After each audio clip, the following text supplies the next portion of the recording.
വഴി തന്നെ. ഇപ്പോൾ ബേസിക്കലി ഞാൻ ഇപ്പോൾ ഈ നെറ്റിന് നമ്മൾ കൊടുക്കുന്ന എമൗണ്ട് എന്ന് പറഞ്ഞാൽ ഏകദേശം ഇന്ത്യൻ മണി വെച്ച് നോക്കുവാണെങ്കിൽ ഒരു 3100 വരും. അതായത് 39.99 എന്ന് വെച്ചാൽ ഏകദേശം പറയുകയാണെങ്കിൽ ഒരു 3200 വരും ഇതിൻ്റെ ഒരു പേയ്മെൻറ്റ്, ഒരു മാസത്തെ പേയ്മെൻറ്റ്. അപ്പോൾ അന്നേരം നമുക്ക് കിട്ടിക്കൊണ്ടിരിക്കുന്ന 200 Mbps സ്പീഡാണ്.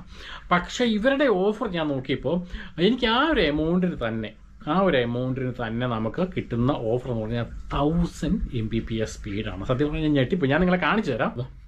ഞാൻ ഓൾറെഡി തന്നെ നമ്മളിതിൻ്റെ കോൺട്രാക്ട് നമ്മൾ ഓൾറെഡി എടുത്തു കഴിഞ്ഞത്. ഇവിടെയാണ് 2-ാം തീയതിയാണ് ഞാൻ എൻ്റെ പുതിയ കോൺട്രാക്ട് എടുത്തേക്കുന്നത്. What I need for speed എന്ന് പറഞ്ഞാൽ ഒരു പരസ്യവാചകത്തോടു കൂടിയാണ് ഇവർ ഇങ്ങനെ ഇട്ടിരിക്കുന്നത്. ബേസിക്കലി ഇവർ പറയുന്നത് അൾട്രാ ഫാസ്റ്റ് ബ്രോഡ്ബാൻഡ് ഫ്രം 2399 തൊട്ടാണ്, 2300 സംതിങ് തൊട്ടുണ്ട് ഇതിൻ്റെ പ്രൈസ് എന്നുള്ളതാണ് ജസ്റ്റ് ബേസിക്കലി ഇവർ പറയുന്നത്. പിന്നെ ഇതിൻ്റെ അകത്ത് ഞാൻ പറഞ്ഞല്ലോ, നേരത്തെ പറഞ്ഞ പോലെ ഇതിൻ്റെ അകത്തെ ഒരു കാര്യങ്ങൾ ഇവർ വെച്ചിരിക്കുന്നത് ബേസിക്കലി അൾട്രാ ഫാസ്റ്റിൻ്റെ